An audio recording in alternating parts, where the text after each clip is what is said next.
Morning, everyone. Welcome to another episode of Chris Loves Comics. I hope the day is finding you well. I am 5 subs away from 100. I just want to say thank you very much to everyone who's helped make this a possibility. I'm very grateful for you all, and I appreciate you taking time to view my videos. I'd like to give a huge shout out to Trev, the shipping guru. He's my buddy Trevor Kisner. He's a great guy.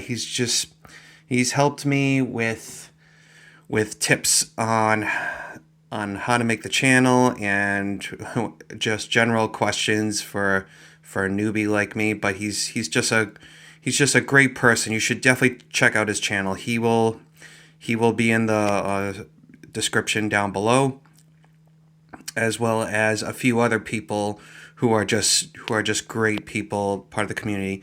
Now, if you're wondering why this video may be a little bit shaky, is because I just snapped off the head of my phone holder. But I'll go on Amazon. I'll get another one. So this will be kind of a little bit different, but please bear with me.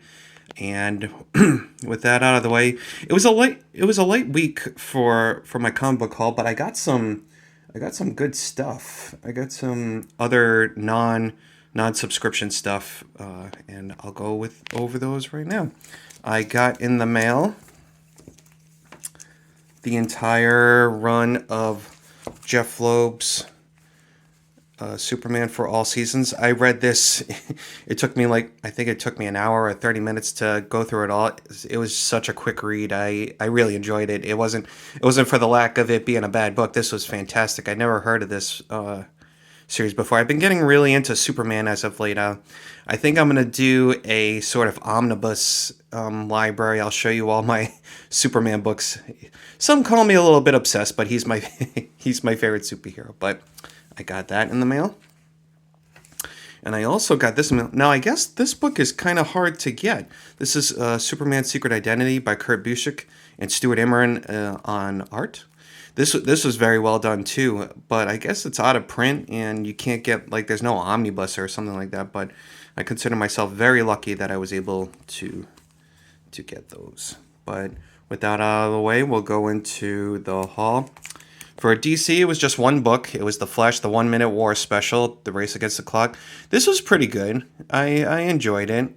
I'm really liking Jeremy Adams on The Flash. I hope he stays on for a long time. But some more DC good news, if you haven't heard, Jeremy Adams is going to be taking over Green Lantern, which I'm very excited about. There's a lot of good things I'm excited about DC with James Gunn's announcement for the dawn of the DCU. Excuse me. I'm just very excited for a lot of the. I'm very excited for Waller. I love Viola Davis as Amanda Waller, and I guess this is going to take place between Peacemaker 1 and I guess Peacemaker 2. Season 2 has been postponed, which makes sense. But I think give the man time. I think he's going to give us a great series. I'm very excited about Superman Legacy. Batman Brave and the Bold. There's a lot of good stuff that's coming out in DC, and a lot of people are knocking him.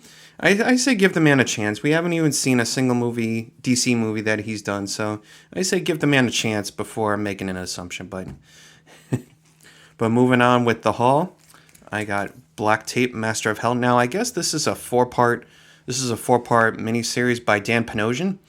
This is really good. It's about a story about a rock star who died, and the wife is sort of taking over the estate and making sure everything's okay. But she finds this secret passageway to find out that there may have been more to Jack than meets the eye. So this is the heavy metal variant. I guess issue 2 will be AC/DC. I fully intend on getting, if they have heavy metal variants for all four of the books, I definitely intend to get that because I am a Black Sabbath fan. And then we make our way to Blood Tree by Peter Tomasi. This is a far cry from, and I have his Superman run.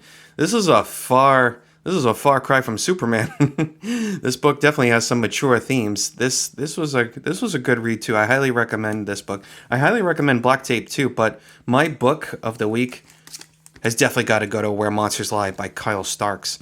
this I love it when you go to a store and you pick up, like, you're like saying, I'll just pick up this random book, and it just exceeds every expectation that you have. I may be overhyping this book, but I thoroughly enjoyed this. This is a 4-part miniseries. Now, this book, it's kind of an homage to slasher tropes, if that makes any sense. So this older woman, Zeb, she runs this this home, and these guys are all serial killers. They're all different forms. There's the Shape, sort of an homage to either Jason Voorhees and Michael Myers.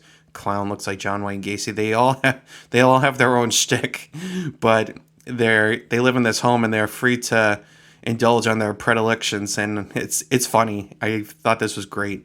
So it's pretty gory too. So if you don't like gore, don't read it. But if you love mindless, funny violence, then Where Monsters Lie is definitely my book of the weekend.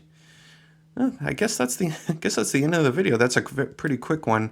I will get a better stand, so that way I do apologize for that. But I hope you guys enjoy the rest of your week. Thank you very much to my 95 subscribers.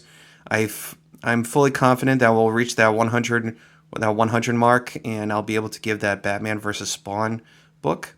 And I just want to say thank you again to everyone who's helped me out, and to all my subs. You guys are great. You guys have a good rest of your week, all right? I'll see you next week. Bye now.